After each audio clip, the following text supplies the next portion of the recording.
El sistema informativo de Canal 1 presenta CMI Emisión Central. Corte Constitucional da vía libre a Colpensiones para que revoque todas las pensiones obtenidas de manera irregular. Timochenko aparta a Iván Márquez del partido FARC y asegura que no fue un error dejar las armas. Expediente de Santrich llega a la Corte. Tribunal definirá quién lo debe juzgar. Jaime Camacho será el nuevo vicefiscal general encargado. Saliente fiscal del caso Odebrecht asegura que tenía lista imputación de cargos contra las exministras Gina Parodi y Cecilia Álvarez. A juicio fiscal 2 exsuperintendentes de salud por irregularidades en intervención de Saludco. Congresistas de 8 partidos anuncian revolcón a política antidrogas en Colombia. Juez hunde definitivamente construcción de Transmilenio por la séptima en Bogotá. Alcalde lo acusa de coadministrar la ciudad. Tribunal ordena al director de la CAR Cundinamarca firmar convenio para descontaminar el río Bogotá. Otro senador se desmaya en el Congreso. El liberal Mauricio Gómez es trasladado a la clínica Marley. Investigan extraña muerte de la jugadora de la selección colombiana de fútbol. Gobierno fija plazos para que colombianos declaren bienes en el exterior. Buenas noches. Nuestros secretos de hoy. 1. Termina el pulso entre dos exministros del expresidente Santos. 2. Repentino giro en el caso Odebrecht. 3. La despedida que le dieron al exfiscal del caso Odebrecht, indecorosa. 1, 2 y 3 al final de la emisión. Con Inés María Sabaraín y Margarita Ortega. Buenas noches. La Corte Constitucional profirió un fallo que pone fin a los fraudes en el sistema pensional. Dio vía libre a Colpensiones para que anule todas las mesadas obtenidas de manera fraudulenta. Más de 700.000 millones de pesos ha evitado Colpensiones que se pierdan con el pago de mesadas obtenidas de manera fraudulenta gracias al mecanismo de revocatoria directa que fue avalado por la Corte Constitucional. Más de 700.000 millones de pesos ha evitado Colpensiones que se pierdan con el pago de mesadas obtenidas de manera fraudulenta, utilizando el mecanismo de revocatoria directa que fue avalado por la Corte Constitucional. En un fallo de tutela, la Corte Constitucional advierte que si la entidad encuentra que una pensión fue otorgada irregularmente, podrá revocarla. La Corte Constitucional aclara que vía de tutela no es viable amparar situaciones donde no hay un título justo para recibir una prestación económica. Sin embargo, los jueces venían concediendo tutela sin que se demostrara la legalidad de la pensión. Los jueces amparaban los derechos fundamentales de esos pensionados, quienes alegaban que se les había violado el debido proceso o alegaban que no existía un proceso penal que demostrara la mala fe, o inclusive señalaban que ellos no eran los que habían llegado los documentos falsos. Para Colpensiones, el pronunciamiento de la Corte respalda el trabajo que viene haciendo la entidad para proteger los recursos de los colombianos. La figura de la revocatoria directa, sin consentimiento del afiliado en esos casos, es muy valiosa para la administradora porque ha permitido un ahorro de más de 700.000 millones de pesos. La administradora de pensiones analiza otros casos de personas que podrían estar recibiendo mesadas sin cumplir con los requisitos. En otra decisión conocida esta noche, la Corte Constitucional fijó un plazo de 2 años de plazo al Congreso para que tramite nuevamente una ley para que los trabajadores independientes paguen anticipadamente la cotización a Seguridad Social. La decisión fue adoptada al tumbar el artículo del Plan Nacional de Desarrollo del anterior gobierno que incluyó ese beneficio para los trabajadores independientes. Para el Alto Tribunal, el Plan de Desarrollo debe consagrar los proyectos de un gobierno y no normas de carácter permanente como esta. Sin embargo, el Alto Tribunal decidió darle un plazo de 2 años al Congreso de la República con el fin de evitar que se causen traumatismos en los pagos de las cotizaciones si el fallo se hiciera efectivo inmediatamente.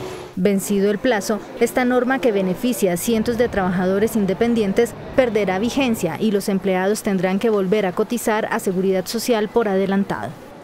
El máximo dirigente del partido FARC, Rodrigo Londoño, conocido como Timochenko, apartó a Iván Márquez de la colectividad y aseguró que no fue un error dejar las armas.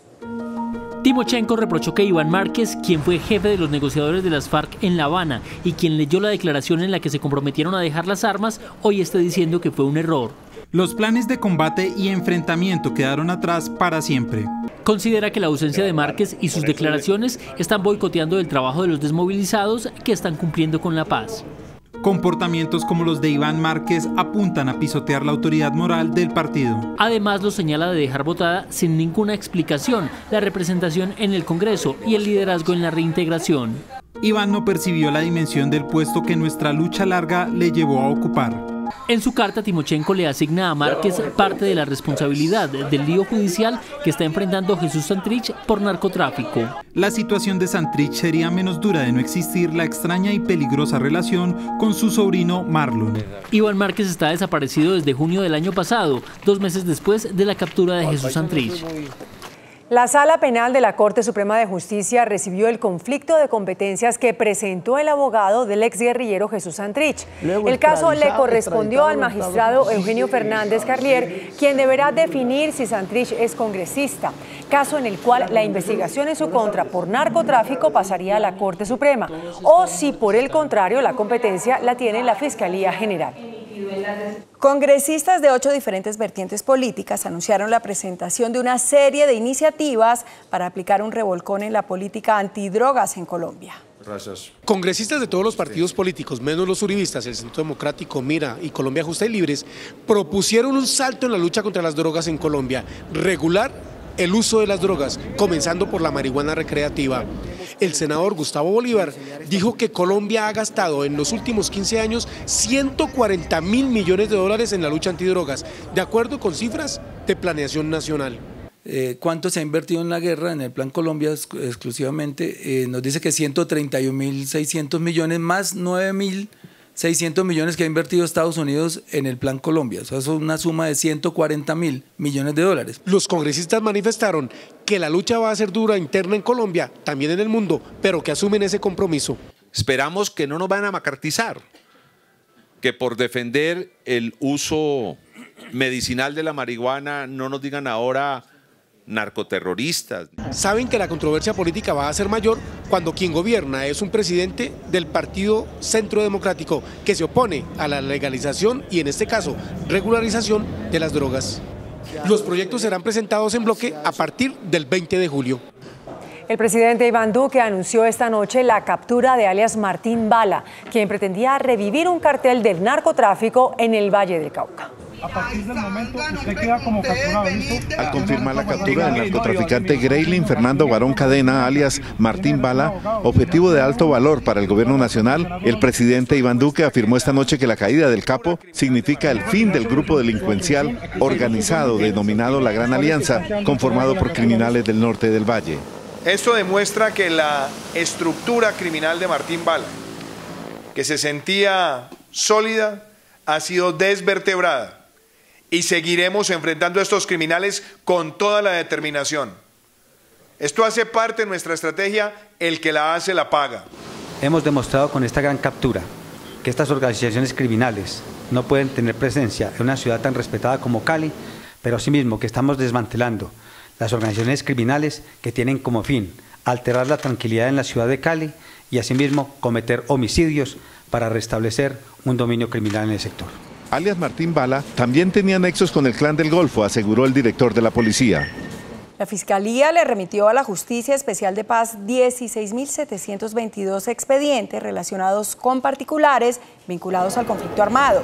El ente acusador le entregó a la Justicia de Paz todos los procesos relacionados con empresarios, alcaldes, gobernadores, jueces y fiscales que presuntamente tuvieron participación en delitos antes de la firma del acuerdo de paz con las FARC.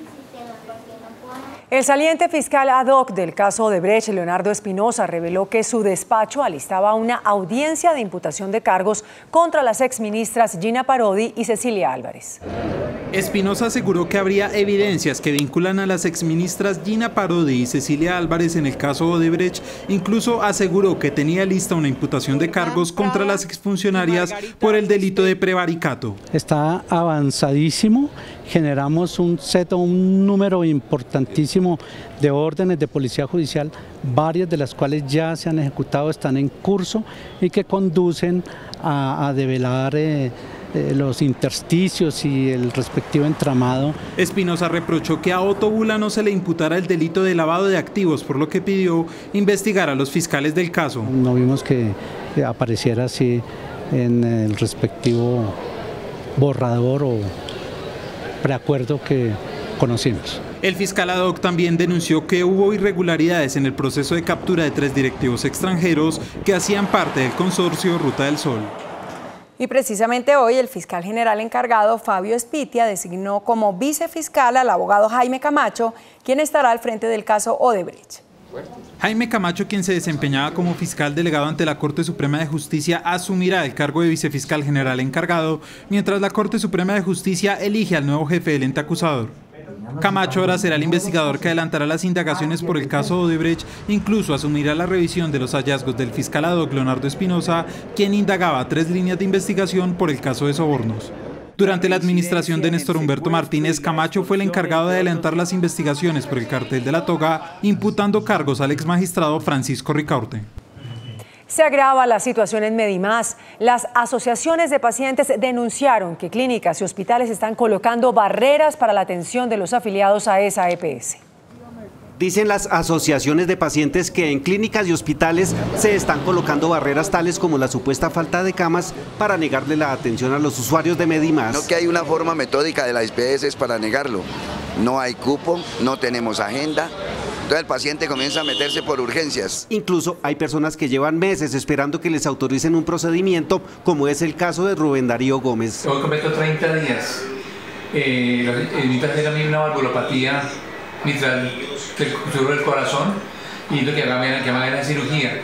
Los señores de Medimás no quieren hacer autorización.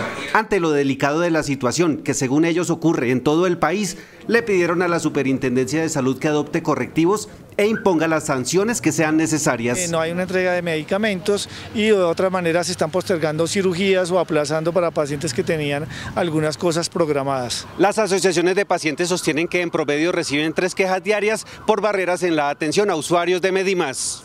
La Contraloría llamó a juicio fiscal a 2 ex superintendentes de salud por las irregularidades detectadas en la intervención de la EPS Saludcop. Para la Contraloría es evidente que durante el proceso de intervención de Saludcop entre los años 2011 y 2013 se desviaron millonarios recursos de la salud a cubrir obligaciones contraídas con la banca mediante leasing para la adquisición de inmuebles y equipos. El ente de control considera que la práctica irregular de utilizar los recursos destinados a pagos pendientes con hospitales y clínicas en la cancelación de otras obligaciones persistió a pesar de las advertencias hechas por la Superintendencia de Salud y la misma Contraloría. Prácticas estas que estaban prohibidas, no estaban autorizadas para que ellos realizaran con los dineros de la salud, los cuales debían utilizar única y exclusivamente para pagarle a las IPS que le prestaban los servicios a sus afiliados. Por eso, hoy fue proferido un fallo de responsabilidad fiscal por 91.133 millones de pesos contra los exsuperintendentes de salud Conrado Gómez y Gustavo Morales y los 3 agentes interventores Wilson Sánchez, Mauricio Castro y Guillermo Grosso. La decisión también recae sobre la propia Saludcop. La Contraloría incluso dispuso el embargo de los bienes inmuebles y las cuentas de los afectados. Contra el fallo proferido en primera instancia proceden recursos de reposición y apelación ante la misma Contraloría. Una juez ratificó la orden de suspensión de la licitación para la construcción de Transmilenio por la carrera séptima de Bogotá, lo que sepulta prácticamente el proyecto. El alcalde Enrique Peñalosa señaló que es un fallo antitécnico. La decisión judicial sepulta la construcción de Transmilenio por la carrera séptima.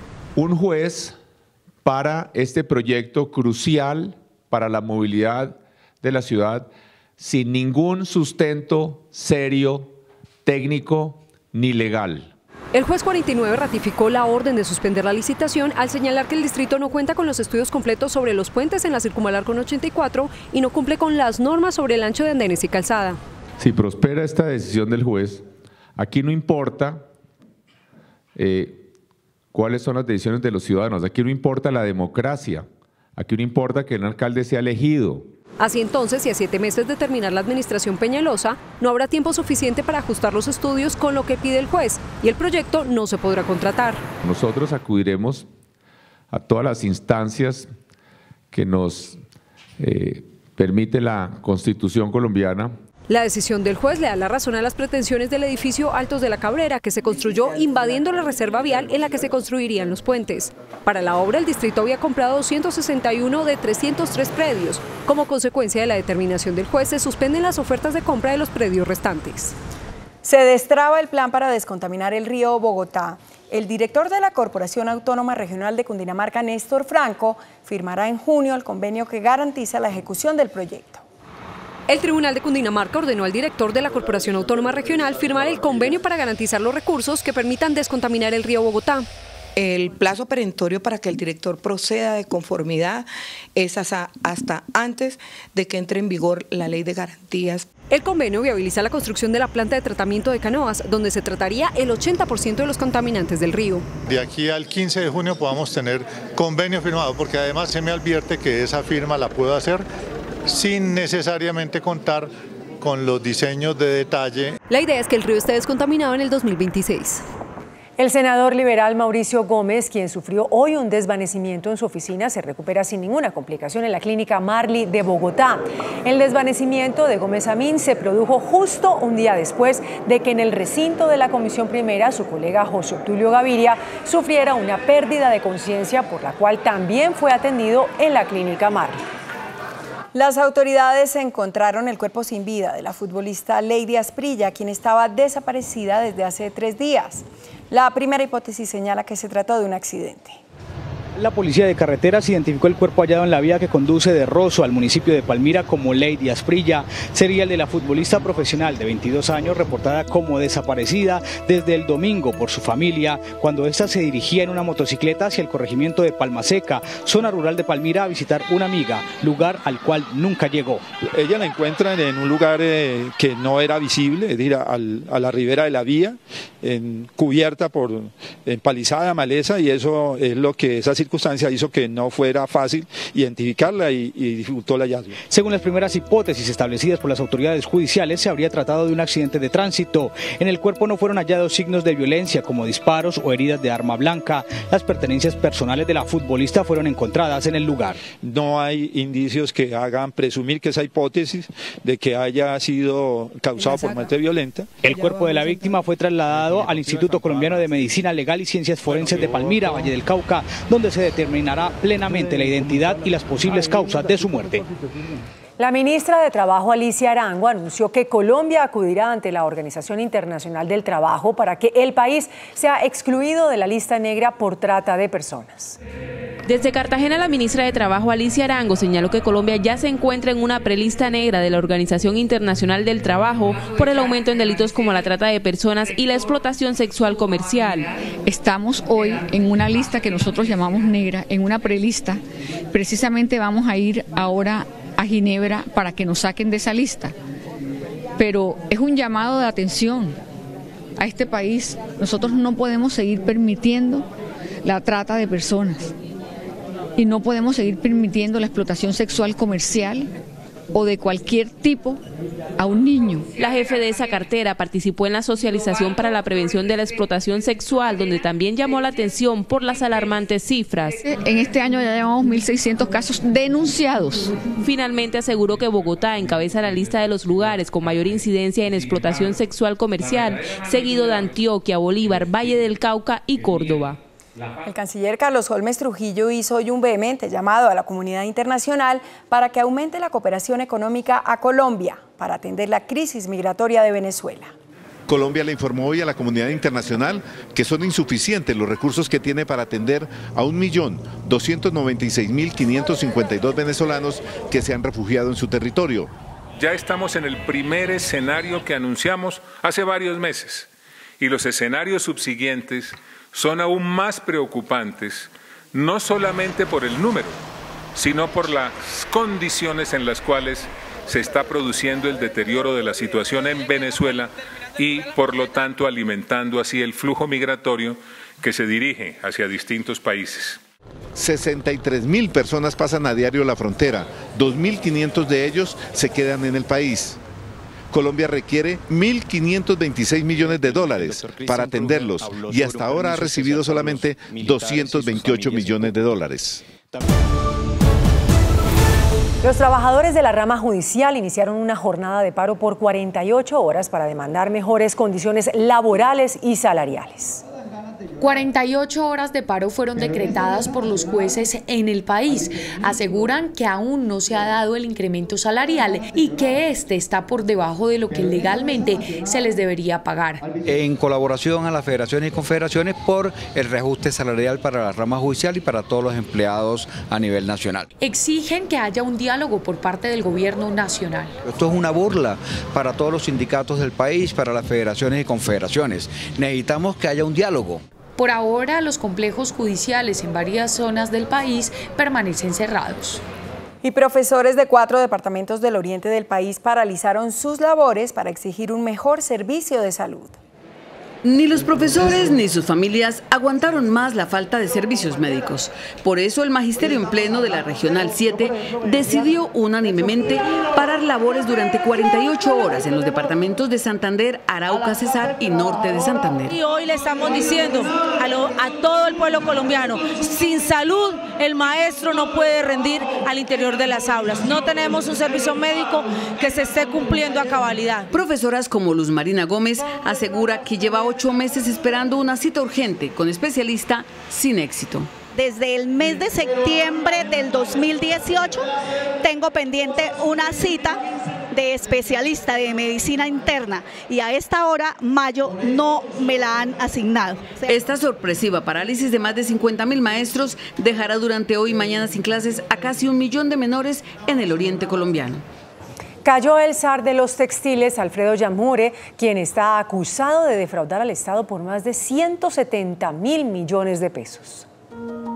La Policía Fiscalía Aduanera capturó a Salim Ricardo Yamure, quien era conocido como el zar del contrabando de textiles en el país. Su primo, el barranquillero Alfredo Safi Yamure, se entregó además a las autoridades, quienes lo señalan de haber evadido impuestos por más de 48.000 millones de pesos. Se desarticula todo el sistema de economía criminal de la estructura de Yamure de Acaret. La policía explicó cómo funcionaba este cartel de los textiles. Por más de 10 años logró conformar un emporio criminal, afectando seriamente al sector de las confecciones y de textiles del país. Estos hombres importaban toneladas de tela y reportaban falsas exportaciones para obtener las ganancias. Las autoridades lograron la captura de Álvaro Mateus, quien sería el presunto financiador del ataque con explosivos a la Escuela General Santander, hecho en el que perdieron la vida 22 cadetes. Según las autoridades, Mateus Vargas figura como dueño de una empresa de lácteos que era utilizada aparentemente para el lavado de activos del Frente de Guerra Oriental del ELN al mando de alias Pablito. La gigante tecnológica Huawei se enfrenta a un nuevo bloqueo comercial, esta vez por parte de empresas japonesas y del Reino Unido.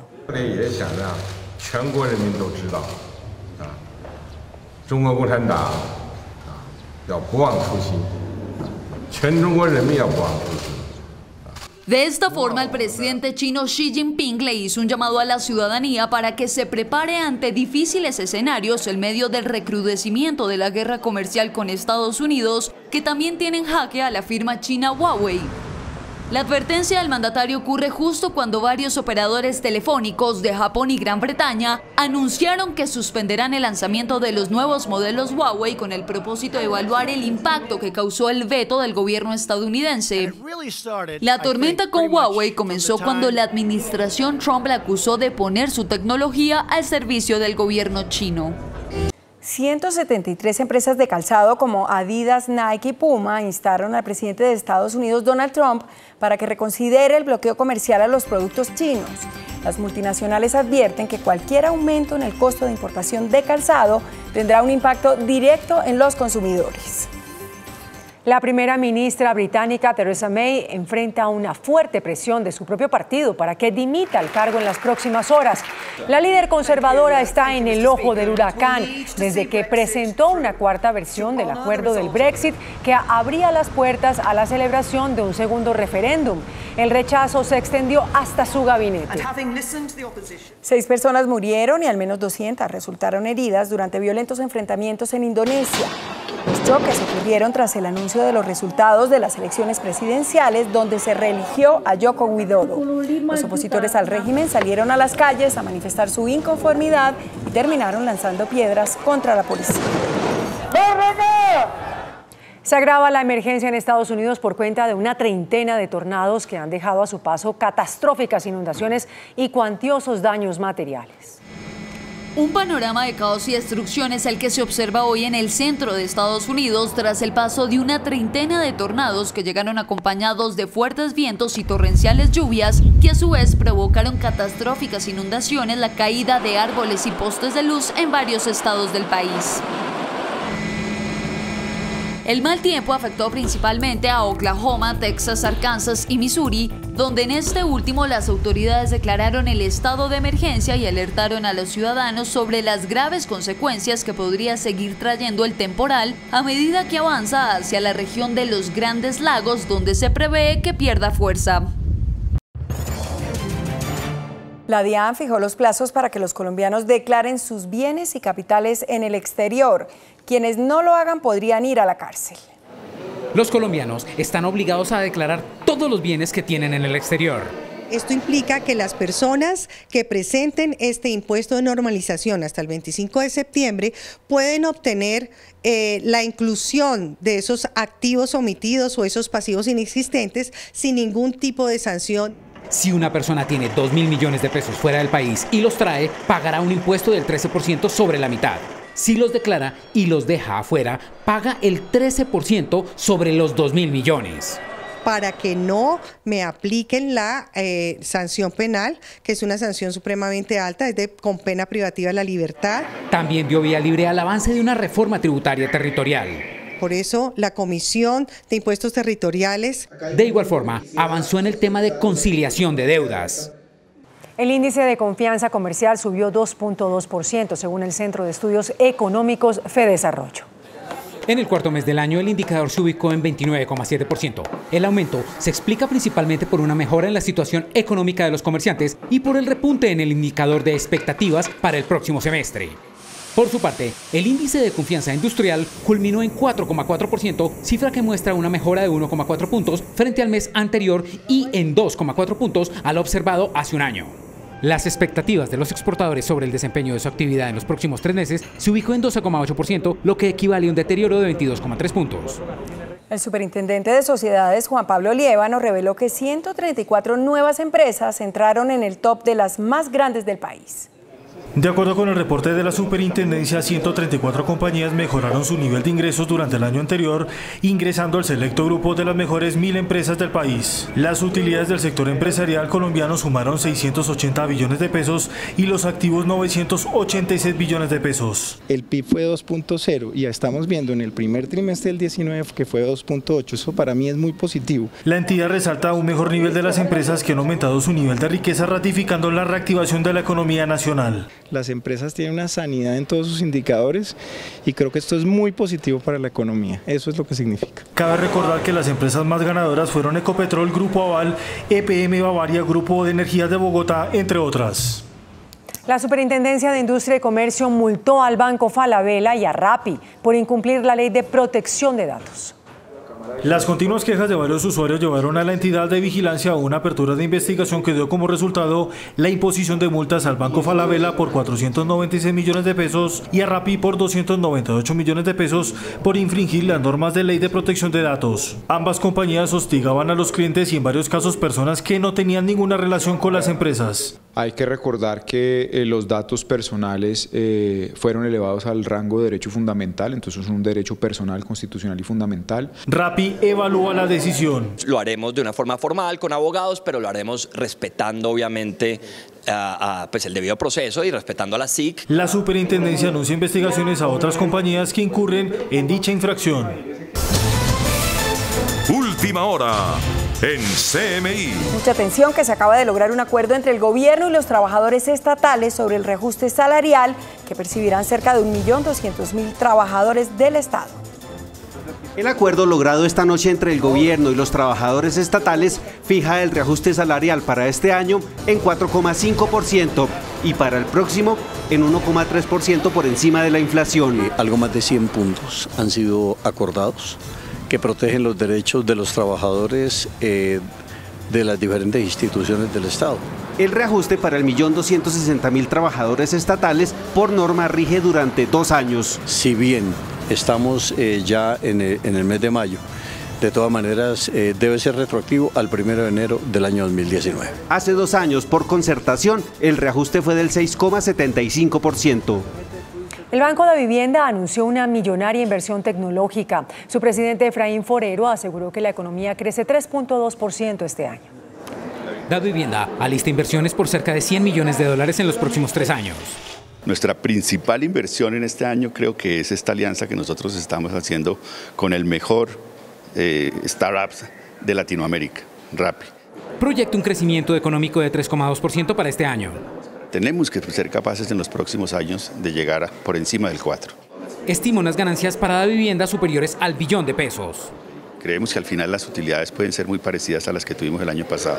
E hizo un nuevo llamado para frenar la polarización política. El índice de capitalización de la bolsa, que mide el comportamiento de las 20 principales acciones, cerró a la baja.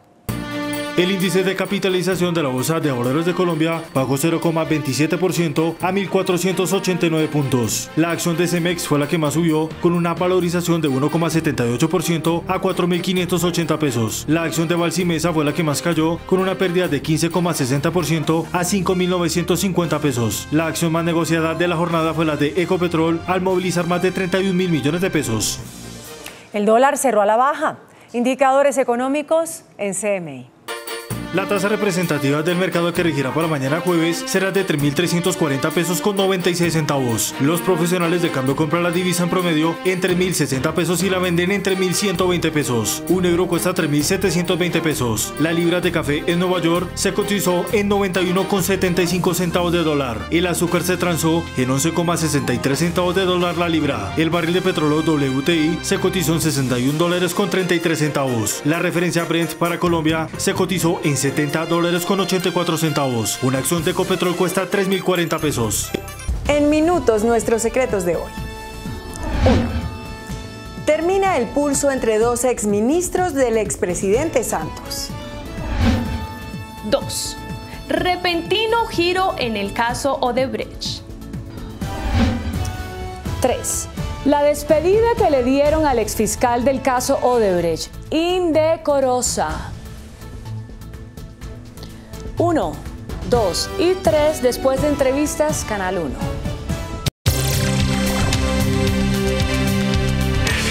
Muy buenas noches. Nos acompaña la presidenta de la Sociedad de Activos Especiales, Virginia Torres, quien es la directora de la entidad que administra los bienes en proceso de extinción de dominio. Doctora Virginia, buenas noches. Buenas noches.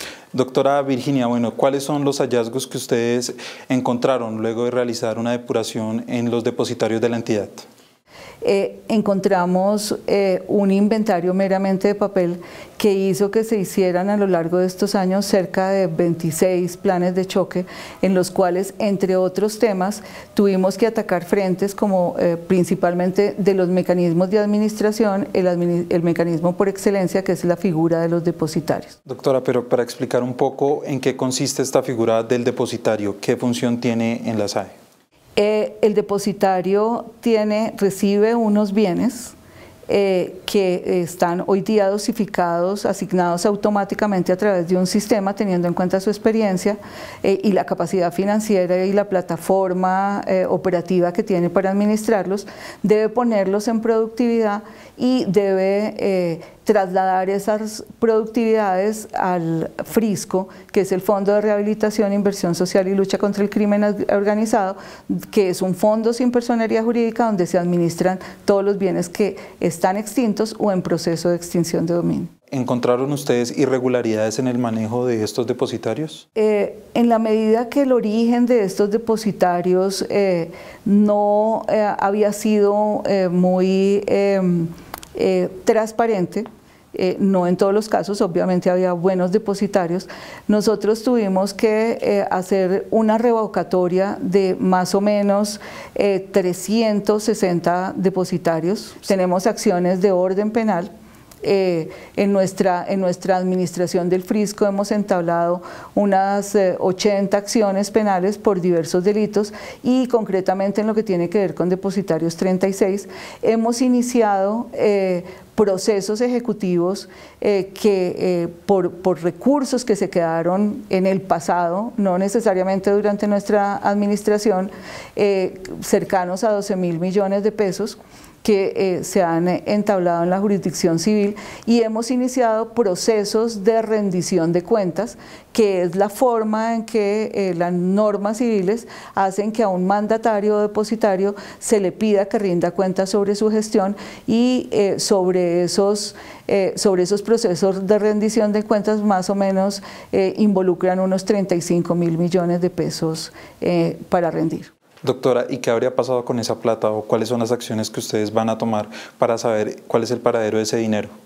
Pues indiscutiblemente nosotros tenemos un trabajo que hemos hecho con el respaldo del Gobierno Nacional y de las diversas autoridades de control. Usted dice que ya se iniciaron incluso acciones penales.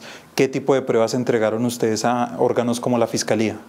A ver, por ejemplo, depositarios muy prestantes que en un momento dado presentaron acá los cupones donde decían que han hecho las consignaciones de los recursos de las productividades y que eran cupones falsos. O sea que realmente no habían consignado en cuentas esos recursos. Eso fue de hecho, esta conducta que refiero fue la que detonó todo este tema del plan de choque que nosotros denominamos retoma de todos esos bienes y una verificación de cuentas que nos condujo a precisar esas deudas que no recibimos y que creo que nunca se habían establecido. Doctora, esos 35.000 millones de los que usted habla, ¿desde hace cuánto no se sabe qué pasó con ellos o se tiene más o menos una estimación? Mire, en esa revisión que se hizo dentro del plan de choque de retoma, nosotros empezamos inicialmente con el periodo que llevábamos en administración, que para el momento podían ser 10, 12 meses.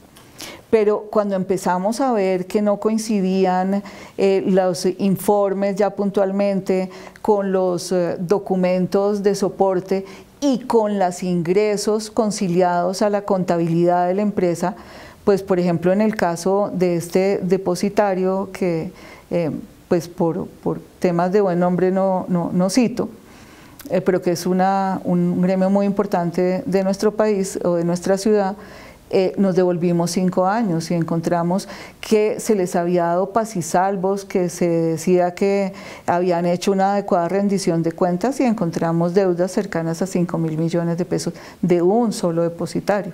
Doctora, ¿se puede hablar de un cártel de depositarios que se estaría apropiando de dineros del Estado?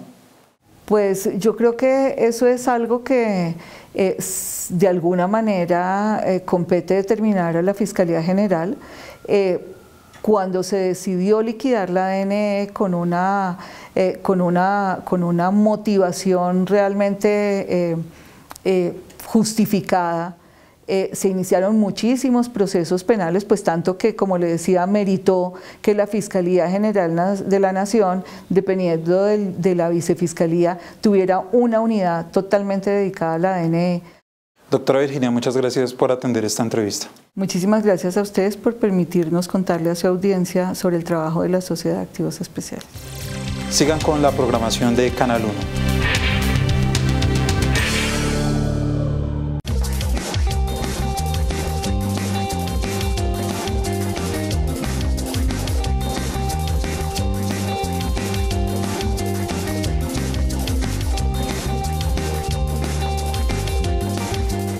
En nombre de todas las fuerzas de la oposición, replico las palabras del presidente Iván Duque sobre su posición sobre el fiscal general, la Justicia Especial para la Paz y la Paz de Colombia. No es cierto que las acciones del fiscal general de la Nación fortalezcan el Estado social de derecho en Colombia. Una afirmación así de boca del presidente de la República se estrella contra la realidad. Generar impunidad solo genera corrupción y no fortalece el Estado de Derecho. El señor Néstor Humberto Martínez no ha renunciado por Santrich, sino por Odebrecht. El exfiscal trató de encubrir las investigaciones penales contra sus anteriores y poderosos clientes de los que fue abogado. Esa actitud de encubrimiento, como bien lo investigó y denunció el senador Jorge Enrique Robledo, es uno de los actos más corruptos de la historia reciente de Colombia. Los sobornos de Odebrecht por más de 50 millones de dólares fueron a parar a las principales fuerzas políticas que han soportado los últimos 4 gobiernos. Sobornó todo el sector transporte del gobierno de Uribe y el del Hacienda y Planeación del gobierno de Santos. Sobornó todas las campañas presidenciales de los movimientos uribistas en los últimos 9 años. Néstor Humberto Martínez encubrió esos hechos y propició la impunidad en el caso de Odebrecht. Por sus hechos dolosos se suicidaron personas, murieron sus familiares, se exiliaron denunciantes. Un presidente de la República no puede respaldar ese accionar corrupto. La corrupción es hoy la principal causa de destrucción del Estado Social de Derecho. Tampoco es defender el Estado Social de Derecho amenazar con la conmoción interior o irrespetar las decisiones de los jueces. Nosotros somos defensores a ultranza de la Constitución de 1991. Hicimos con otras muchas fuerzas de Colombia la Constitución del 91. Creemos que las reformas fundamentales hacia la justicia social, la democracia y la paz que necesita Colombia se pueden hacer dentro de la Constitución del 91. Por fuera de la Constitución del 91, nada. La Justicia Especial para la Paz tiene la orden constitucional de investigar y juzgar todos los delitos no políticos cometidos en el conflicto armado por todos los actores de la violencia. A cambio de la confesión y la verdad, genera beneficios jurídicos. El ataque a la JEP, que viene del mismo presidente Duque, es un ataque a la institucionalidad del país. Y tiene una razón, le asusta la verdad. La verdad que acusaría a poderosos empresarios y dirigentes políticos por haber financiado o ayudado al genocidio desatado en Colombia, a la barbarie que se considera como crimen contra la humanidad. La verdad es la base de la reconciliación y la reconciliación es el verdadero nombre de la paz. Es el camino para encontrar una era de paz de larga duración en nuestra historia llena de guerra. Nosotros lo convocamos, presidente Duque, a la reconciliación y a luchar por la paz, no a sabotear las decisiones de los jueces o intentar acabar con una institución constitucional colombiana como la Justicia Especial para la Paz. La manera de acabar la barbarie del conflicto, de acabar con el narcotráfico, de acabar contra los abusos sexuales contra mujeres y niños, de acabar con el sacrificio de la vida colombiana, es acabar el conflicto. ¿Es que acaso 57 guerras civiles en casi 2 siglos, casi continuos de matarnos entre nosotros, los colombianos y las colombianas, no es suficiente? ¿Acaso la historia de Colombia no merece ya abrir la puerta de una era de la paz? Todo intento de prorrogar la guerra no lleva sino a prorrogar la barbarie. Póngase al lado de la paz, presidente Duque. Nosotros aquí, desde la lucha por la paz, lo acompañaremos en ese paso.